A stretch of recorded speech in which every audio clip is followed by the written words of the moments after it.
Bien, buenas tardes a todos. Una vez más a las charlas y conferencias de la Orden Rosacruz-OM, fundada por el maestro Joe Wamson. En esta ocasión vamos a hablar de el mito del eterno retorno, reencarnación, recurrencia, para aclarar conceptos que por lo general se confunden, que nos va a llevar también a tocar otros aspectos de la enseñanza, bastante interesantes y fundamentales.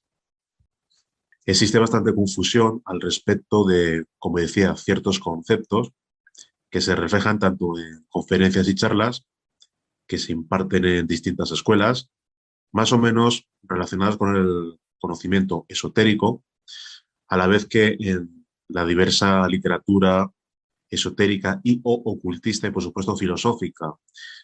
En la naturaleza existen los ciclos.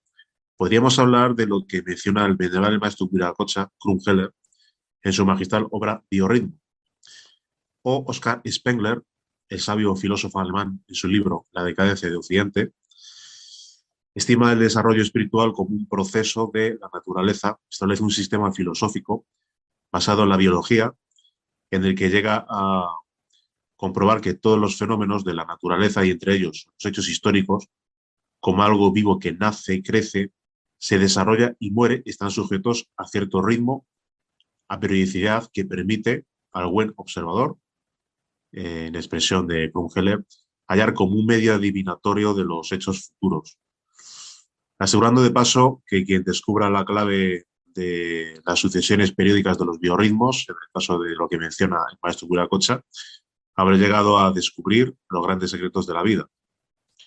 La periodicidad se observa o se expresa, podríamos decir, en la misma electricidad, con sus constantes frecuencias o periodos en que la corriente ya positiva, ya negativa, pasa dentro de un mismo segundo por el hilo conductor.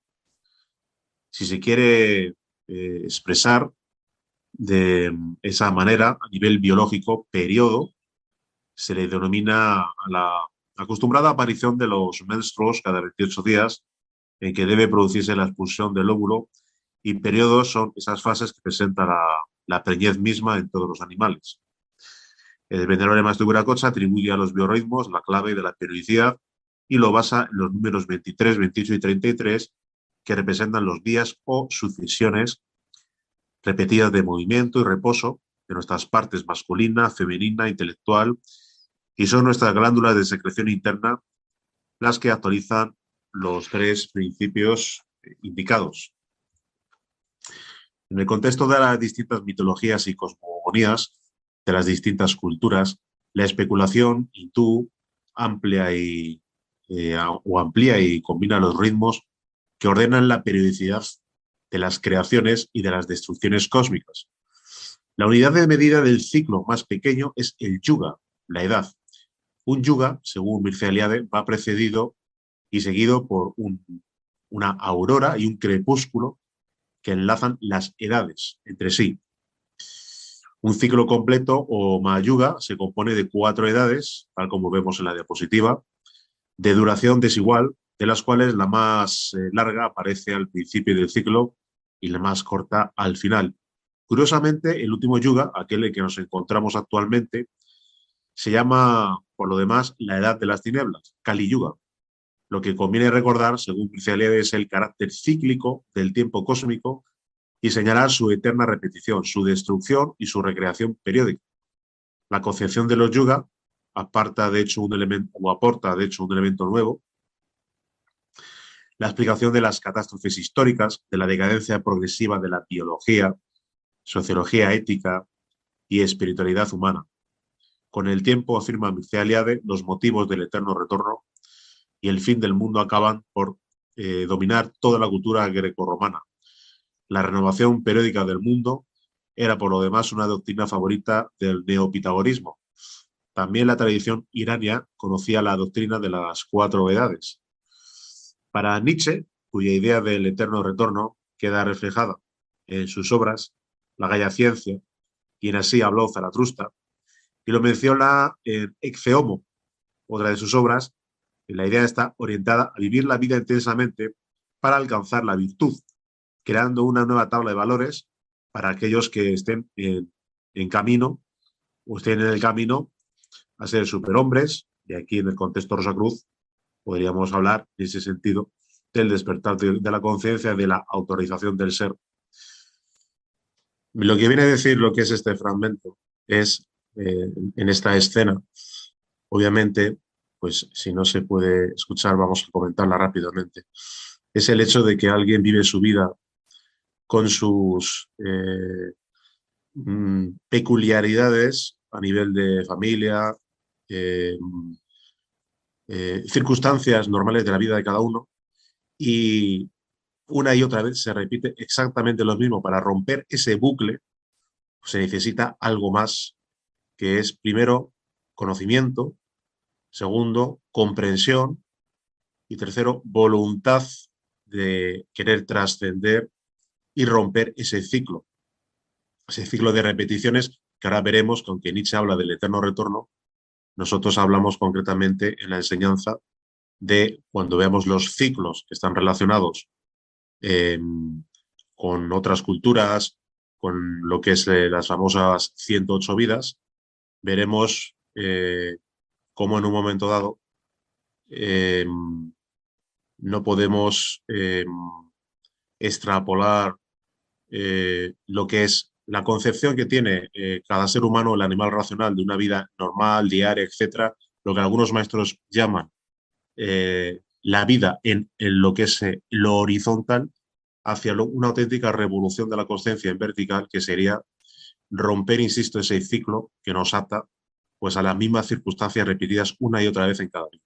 Aquí en esta película de El día en que Nietzsche lloró, se habla precisamente de eso. El actor que hace de Nietzsche le da una idea pues a su amigo, indicando que pues prácticamente en su vida repite una y otra vez, y hay algo que queda fuera de esa vida normal, que es lo que podría haber vivido si hubiera incursionado en el campo del conocimiento, si hubiera llegado realmente al despertar, etcétera, etcétera.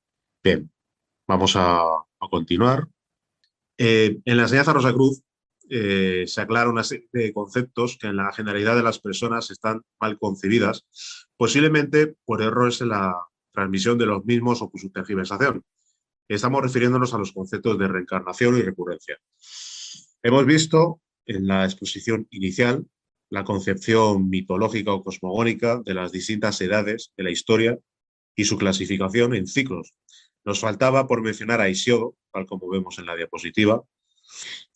Él habla concretamente de una serie de edades que, curiosamente, en esa clasificación, en su libro La Teogonía, coinciden prácticamente con los ciclos que se mencionan en la cosmogonía hindú, con los ciclos, con los yugas. En Hesiodo se habla de la edad de oro, la edad de plata, de la edad de bronce y la edad de hierro.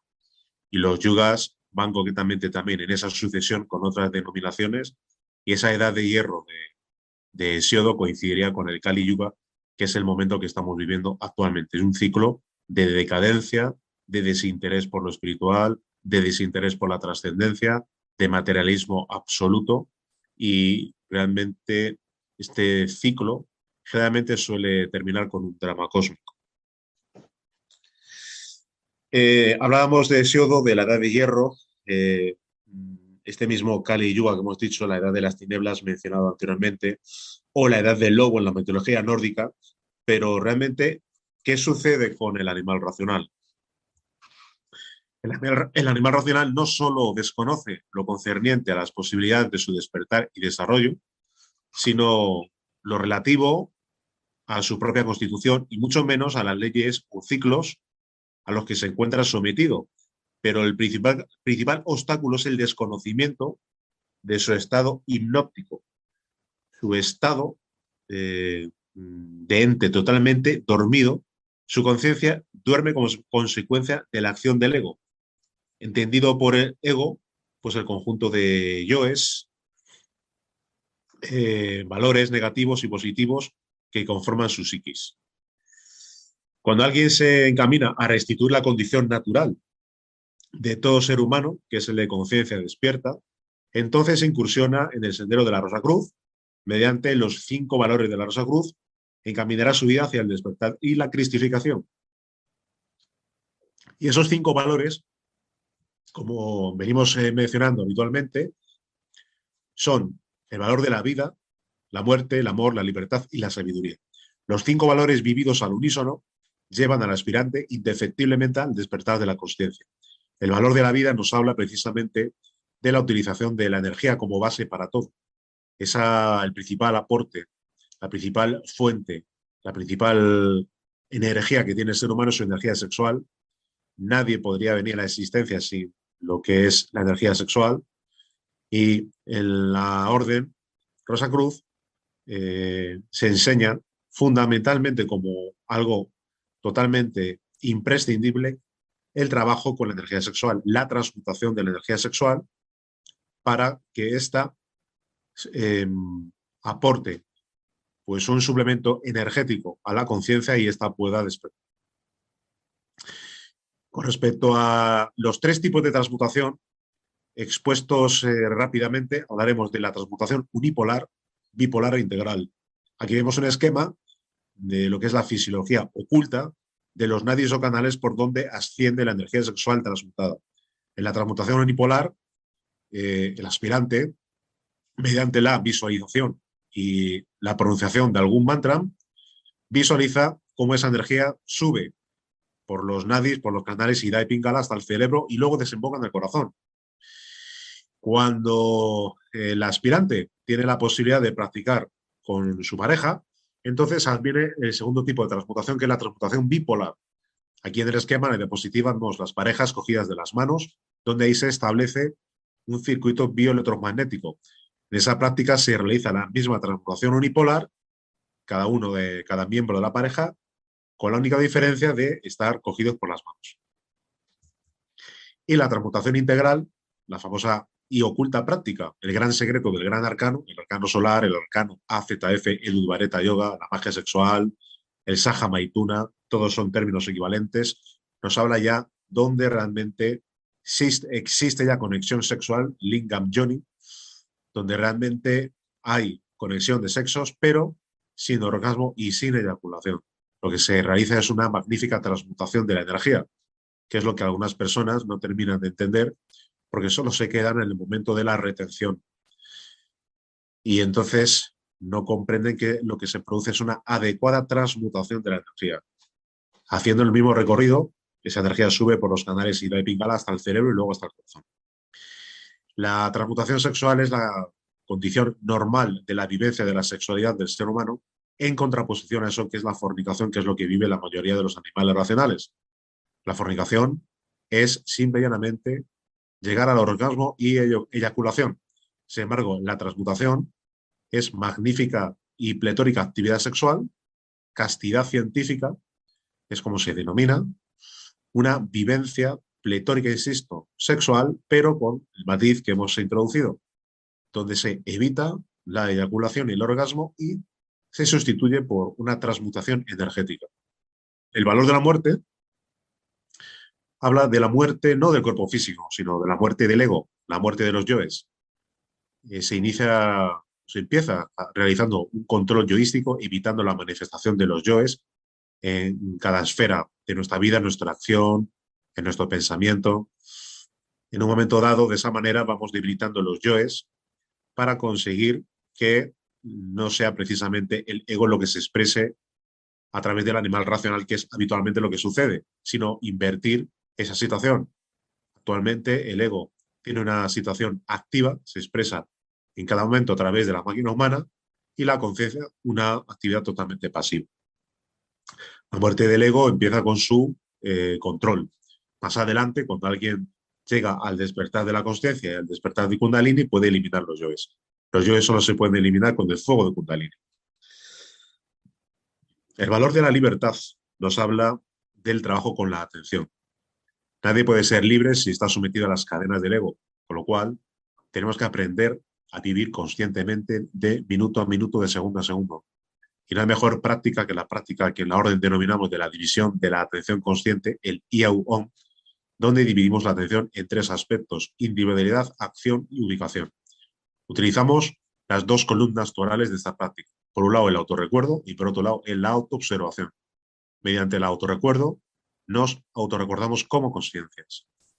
Y ya utilizando la autoobservación, añadimos o agregamos o extendemos la atención hacia lo que estamos haciendo en un momento dado y sin perder nuestra individualidad y sin perder la noción de lo que estamos haciendo en un momento dado de nuestra acción, extendemos nuestra atención hacia el lugar en el que nos encontramos, de tal manera que, sintiéndonos uno, dividimos la atención en tres. De esa manera, vamos colocando un muro de contención en respecto a las injerencias de la mente. La mente está continuamente bombardeando imágenes, ideas, proyecciones, nos sumerge en el sueño. Para romper ese sueño y para aprender a vivir conscientemente, vivimos la práctica de la libertad, de la división de la atención en tres. Y por último, el valor del amor y el valor de la sabiduría. El valor del amor es amar a nuestro prójimo más que a nosotros mismos, y no hay mayor amor que darle pues lo más valioso que tenemos, que es la enseñanza Rosacruz, gratuitamente, tal como la hemos recibido. Y el valor de la sabiduría es siempre hacer la voluntad del Padre, pedir al Padre, sentirle en todo momento a nuestro lado, nuestros divinos padres, para toda práctica acudir a Él, eh, sentir en todo momento a la divinidad junto a nuestro lado y en todo lugar. Bien, decíamos que el animal racional vive en el sueño de la conciencia, y cuando establecemos una conversación con alguien interesado en los estudios esotéricos, hablamos sobre la conciencia e intercambiamos impresiones. Explicamos que la conciencia es lo que verdaderamente somos, es decir, la esencia, el Buddhata, la chispa divinal, y se diferencia totalmente de eso que es la personalidad que es adquirida.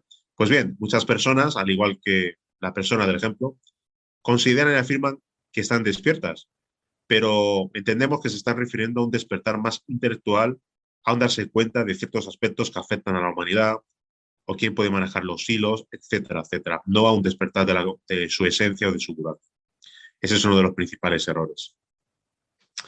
El animal racional se haya sometido, hemos dicho, al sueño de la conciencia, vive mecánicamente y por lo tanto desconoce absolutamente las leyes cósmicas y mucho menos las que corresponden a los ciclos que afectan a su existencia.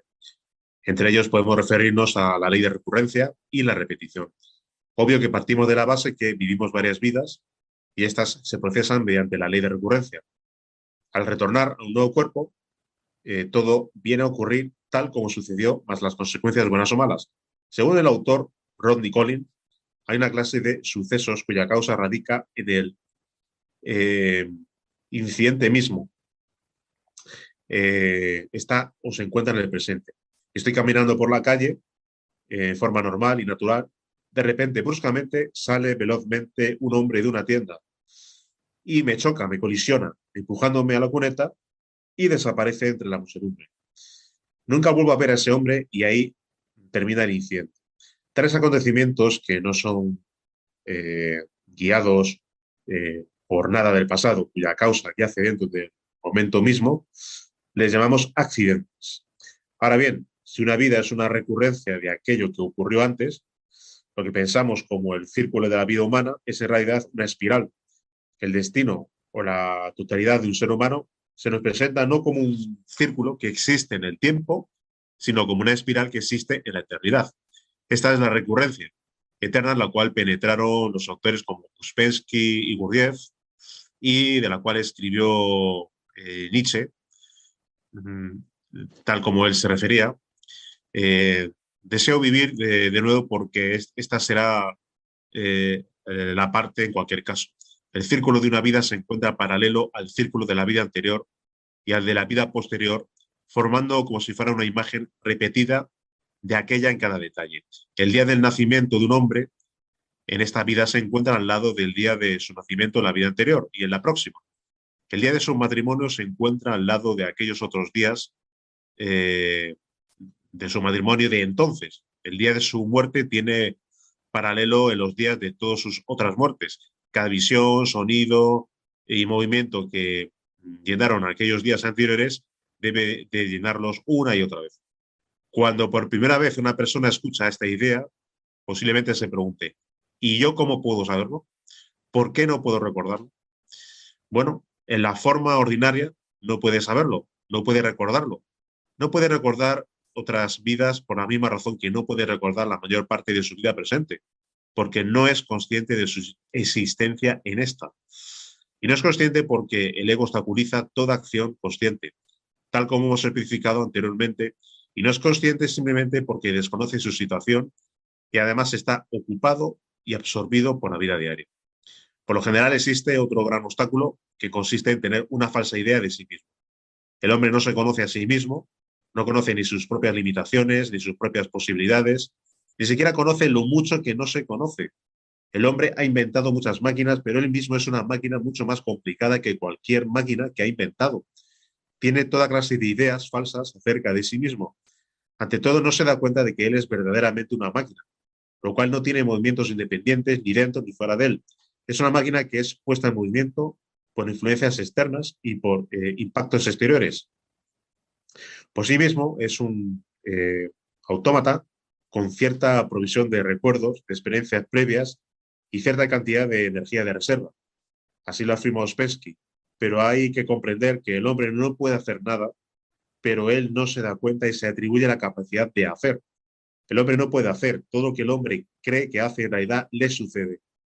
De manera que el hombre piensa, lee, escribe, ama, odia, comienza guerras. En realidad todo eso sucede. El hombre es una marioneta tirada de aquí y de allá, por hilos invisibles. Si así lo comprende, puede aprender más sobre sí mismo, pero si no puede darse cuenta ni comprender su total mecanicidad, o si no quiere aceptarla como un hecho, no puede aprender nada más y las cosas no pueden cambiar para él. Aquí vemos en esta diapositiva lo que es la verdadera estructura del ser humano. En ese círculo que vemos en la parte de la izquierda faltaría en el círculo central, pues quizás un puntito que representara eso que es la esencia o el budata o la conciencia. Y a la derecha la exaltación, precisamente a eso que es la muerte del ego, que es, insisto, el principal obstáculo para el despertar de la conciencia. Bien, entonces decíamos, eh, el hombre no puede darse cuenta ni comprender su total mecanicidad, o si no quiere aceptarla como un hecho, no puede aprender nada más y las cosas no pueden cambiar para él. Ante todo, debe saber que él no es uno, él es muchos. No tiene un yo permanente e inmutable. Él es siempre diferente. En un momento es uno, el siguiente momento es otro, en el tercer momento es un tercero y así sucesivamente, casi sin término.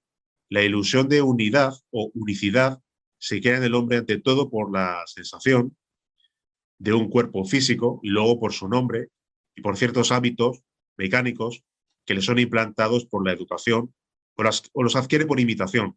A tener siempre las mismas sensaciones físicas, al oír siempre el mismo nombre y al notar en sí mismo hábitos que siempre son los mismos e inclinaciones que tenía antes, se cree que siempre es el mismo.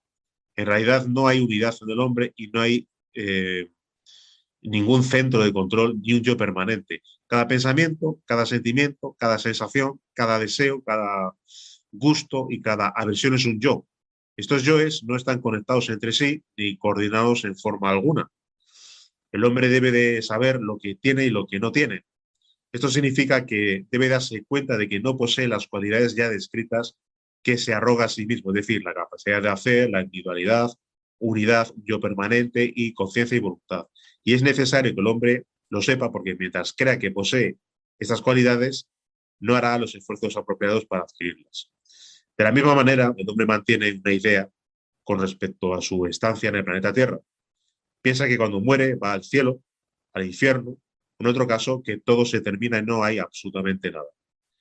Acudiendo al conocimiento antiguo, ya de por sí se observaba el movimiento cíclico de los astros, el surgimiento del sol cada día, el tiempo, el mes, el año, ciclos constantes, estaciones, los ciclos de las cosechas, etc. El hombre, su paso por este mundo no sería una excepción y hemos hablado de la recurrencia, pero también hemos de hablar de la reencarnación y el retorno o renacer. La mayoría de personas confunden unos conceptos con otros, confunden reencarnación con renacimiento.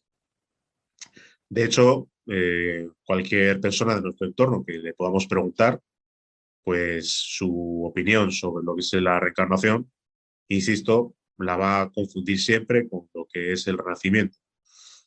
En la antigüedad, diversas religiones y filósofos se ocuparon de dar detalles sobre lo que se denominó la transmigración de las almas, tal como hace Pitágoras o hace el orfismo, Empedocles en la Grecia antigua, Heráclito de Efeso, Píndaro, Platón, Plutarco, Plotino, Porfirio, Jámblico. En Roma, esas mismas ideas las adopta Lucrecio, Cicerón, Virgilio, Ovidio. En el cristianismo primitivo, Justino, los gnósticos, en la escuela alejandrina, Sinesio de Cirene.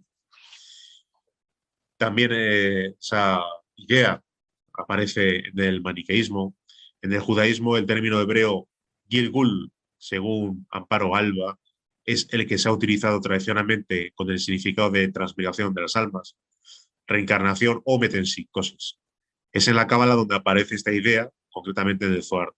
También se encuentra esta idea en sectas musulmanas como los drusos o en los textos tradicionales hindús. Una idea relacionada con la recurrencia se encuentra plasmada en la novela de Uspensky, La extraña vida de Iván Osoki. Antes de hablar de esa novela, hemos tenido aquí una representación de una de las cartas del tarot con lo que es esa rueda que representa el samsara, donde se sube por un lado, donde se baja por otro. Aquí tenemos la novela de Uspensky. Bien, para todo aquel que la pueda leer, simplemente sin destriparla, hacer un pequeño resumen donde el autor pues, se despide de su novia en una estación de ferrocarril y, considerando que toda su vida le ha ido bastante mal, intenta, por referencia, buscar un mago donde ha escuchado que el mago es capaz de hacerle volver de nuevo a su vida anterior, a su infancia, y él pretende realizar eso para volver a vivir su vida y no cometer los mismos errores. Bien, el mago le concede esa dádiva, le hace retroceder a su infancia con la condición de que no recuerde absolutamente nada. Y Iván Osokin repite su vida desde su infancia y comete exactamente los mismos errores, hasta que se ve de nuevo en la misma estación de tren, despidiéndose de su novia, todo le ha ido otra vez mal, y vuelve otra vez al mago para pedirle que de nuevo pues, pueda hacerle retroceder a su infancia para no cometer los mismos errores. Y el mago, con una sonrisa, le viene a decir que él ya ha estado varias veces con él pidiéndole exactamente lo mismo.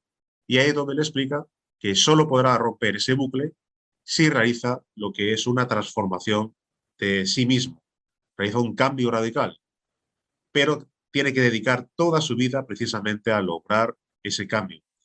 Entonces, para darle tiempo, pues le exhorta a que piense la decisión, mientras al final de la novela vemos a realmente Iván Osokin caminando por las calles de Moscú, pensando qué es lo que va a hacer. Lo importante de la novela, independientemente de esto que acabo de comentar, son los procesos psicológicos y los déjà vu y posibles recuerdos que hace el autor cuando va viviendo acontecimientos sucesivos de su vida y curiosamente son a veces muy parecidos a los que vivimos cada uno de nosotros, por lo cual exhortamos a los amigos a, por supuesto, leer lo que es la novela.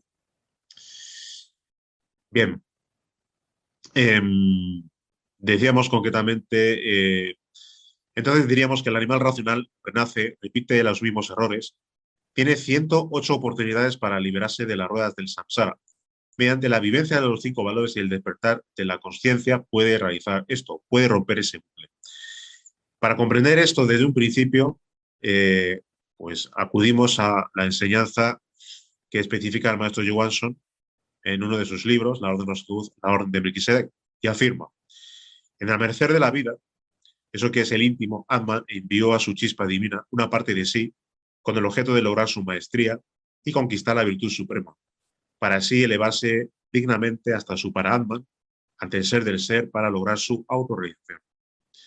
La chispa divina Udata ingresó por primera vez a su manifestación material, allí en ese maravilloso cosmos búdico. El Udata dejó a su uno, a su único, dejó a Atman, dejó el cosmos átmico, donde solo se vive en conformidad a la gran ley del ser, y descendió un nivel donde ya hay 3 manifestaciones del Padre. Concluido el descenso del cosmos búdico, ingresó al cosmos causal, o cosmos de 6 leyes, Siguió con su descenso, llegó al mundo mental con sus 12 leyes, luego al astral, donde imperan 24 leyes, y culminó su descenso a este mundo tridimensional de 48 leyes. El Buddha comienza su trabajo de realización envuelto en un cuerpo muy denso, muy material, ya en partículas de oro, plata, hierro, etcétera. Durante su estadía en el cuerpo material, el Buddha adquiere mucha experiencia consciente de lo que es el reino mineral y se hace un maestro elemental del reino mineral.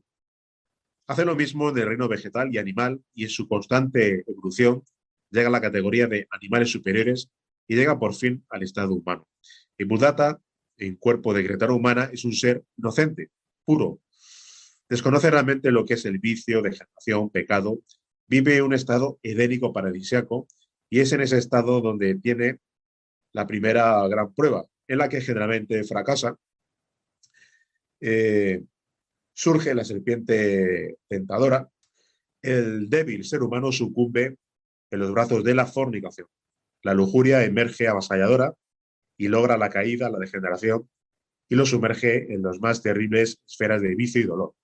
Pierde sus cuerpos crísticos y idénicos y es arrojado del Edén. Ya fuera del Edén, continúa su camino de perdición, muere, renace, vuelve a morir, vuelve a renacer, idea principal de la que estamos hablando, todo vuelve a suceder. Las fornicaciones se repiten una y otra vez, llega al final del ciclo evolutivo, y si el Buddha, esencia, no ha regresado hacia él, hacia Atman, entra en acción la hermana gemela de la evolución, la involución, en los mundos e infiernos, en las infradimensiones del planeta Tierra, de la cual hemos dedicado una conferencia detallada.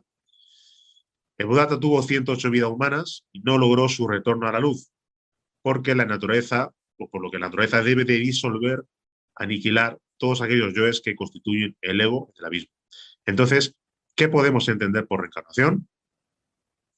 Bien, obviamente aquel que ha conseguido realizar su trabajo, la totalidad del trabajo, atravesar las 3 montañas del camino secreto, podía venir a este mundo para tomar cuerpo conscientemente y dar la enseñanza a otros para que consigan también la misma meta, la liberación final, por lo que el aspirante tendrá que atravesar el sendero probatorio, vencer las pruebas elementales, vencer a los guardianes del umbral.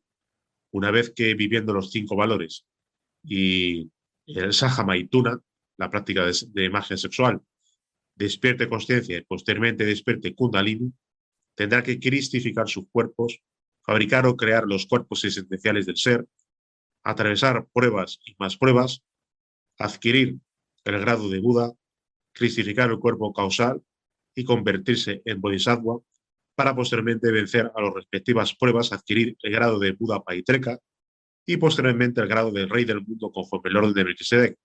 Posteriormente, el aspirante incursiona en los misterios divinos o de la luz y habiendo superado las pruebas y adquirido las iniciaciones, las cuales son siempre conscienciales, incursionar en la montaña de la resurrección y trabajar eh, en los 12 trabajos de Hércules, atravesar dicha montaña y por último atravesar la montaña de la ascensión para vencer en las pruebas y prepararse para entrar en lo absoluto. Entonces sí, entonces alguien podría permitirse el lujo de, después de haber eliminado la totalidad del ego, después de haber hecho la totalidad de su trabajo, venir a este mundo a voluntad, reencarnarse, tomar cuerpo y poder posibilitar nacer como un Buda y dar a los demás la misma enseñanza que él recibió en su momento para obtener la liberación de este planeta cárcel. Entonces, resumiendo, la ley de recurrencia nos hace repetir una y otra vez los mismos acontecimientos. El renacimiento implica nacer una y otra vez, morir y volver a nacer, morir y volver a nacer. La reencarnación solo la pueden lograr aquellos que se han liberado, que han eliminado los yoes, y donde pueden nacer a voluntad para ayudar a los demás también a liberarse. Todo se basa en la vivencia de los 5 valores y en poder llegar al despertar de la conciencia y despertar más y más, atravesar completamente las 3 montañas del sendero iniciático y cumplimentar la gran obra de la cual nos hablan los alquimistas medievales, poder incursionar en aquello que es lo absoluto y convertirse en un habitante de lo absoluto. Bien, por hoy nada más. Si alguien quiere realizar alguna pregunta, pues intentaremos contestar. Muchas gracias.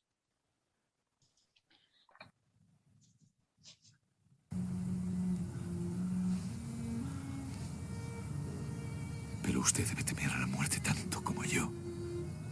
Y a la falta de un Dios. Tenemos que morir. Pero a su debido tiempo. La muerte solo deja de atemorizar cuando se ha consumado la vida. ¿Usted ha consumado su vida? He alcanzado grandes logros. ¿Pero ha vivido su vida? ¿O ha sido vivido por ella? Se mantiene al margen de su vida, añorando otra vida que nunca se ha atrevido a vivir. No puedo cambiar mi vida. Tengo a mi familia, a mis pacientes, a mis alumnos. Es demasiado tarde. No puedo decirle cómo vivir de otro modo. Si lo hiciera, seguiría viviendo según el designio de otro, pero quizá podría hacerle un obsequio, Joseph. Quizá podría darle un pensamiento.